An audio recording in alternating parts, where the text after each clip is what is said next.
মনে আছে last day আপনি যখন শেষ হচ্ছিল পার্লামেন্ট আপনি বলেছিলেন কি আপনি একটা গ্রাম থেকে এসে সোনিয়া গান্ধী আপনাকে লোকসভা নেতা বানিয়েছিলেন, আপনি অনেক কিছু পেয়েছেন এই পার্টির থেকে, কিন্তু একটা দুঃখের খবর রয়েছে কি এই ইলেকশনে আপনিই পরাজিত হয়েছেন। সেক্ষেত্রে কংগ্রেস যেখানে এত অ্যাসেন্ডিং, অধীর তার ডিক্লাইন কেন হলো? দেখুন, বহরমপুরের যে নির্বাচন হয়েছে এই নির্বাচনে আমার জয় নিশ্চিত ছিল। রামনবমীর উৎসব পর্যন্ত আমার জয় নিশ্চিত ছিল, আর সেটা মমতা ব্যানার্জি বুঝেছিলেন এবং বুঝে তার প্রয়োজন হয়েছিল একটা দাঙ্গা করার। সেখানকার পুলিশ, তৃণমূলের এমএলএ সে খোলা মঞ্চে বলছে যে 70% মুসলমান বাস করে, 30% হিন্দুকে কেটে জলে ফেলে দেওয়া যাবে। এবং এই পরিকল্পনা করলো মমতা ব্যানার্জি রামনবমীর দিন থেকে, কারণ তিনি দেখলেন অধীর চৌধুরীকে হারাতে এই মুহূর্তে দাঙ্গা করাটা জরুরি।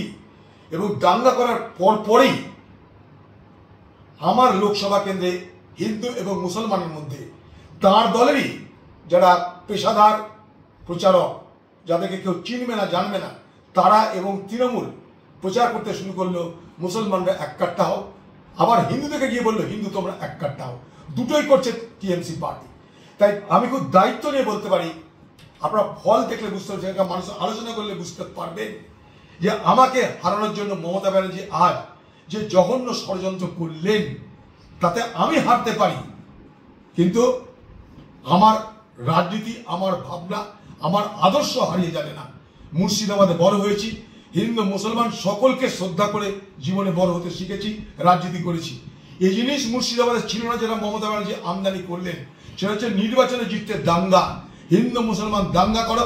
জায়গার নাম বলে দিচ্ছে শক্তিপুর, সেখানে দাঙ্গা করার পর পরিস্থিতি পাল্টাতে আরম্ভ করলো এবং তার পরিণামে আমার হার আজকে সম্ভব হলো।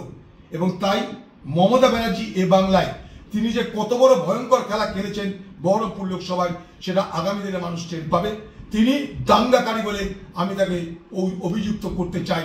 মমতা ব্যানার্জি, আপনি একটা নির্বাচন জেতার জন্য মুর্শিদাবাদে একটা দাঙ্গা করলেন। আমি মুর্শিদাবাদের মানুষের কাছ থেকে ছেড়ে চলে যাব না, আমি বহরমপুরের মানুষের কাছ থেকে ছেড়ে চলে যাব না। আপনি আমাকে যা খুশি করতে পারেন মমতা ব্যানার্জি, আমি আমার জায়গাতেই থাকবো। আপনাকে প্রমাণ করে দেবো আজ না হয় কাল যে আপনি একজন ভয়ঙ্করী, আপনি একজন দাঙ্গাকারী।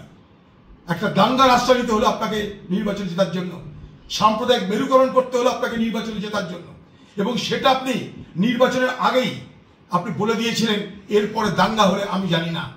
এবং আপনার যে এমএলএ যে খোলা মঞ্চে বলছে যে 70% মুসলমান, 30% হিন্দুকে জলে ভাসিয়ে দিতে পারে, তার এই মন্তব্যের জন্য তাকে একটা আপনি তার বিরুদ্ধে একটা নিন্দা প্রস্তাবও করেননি, একটা নিন্দাও করেনি। শুধু তাই নয়, সেই এমএলএ আজকে বলছে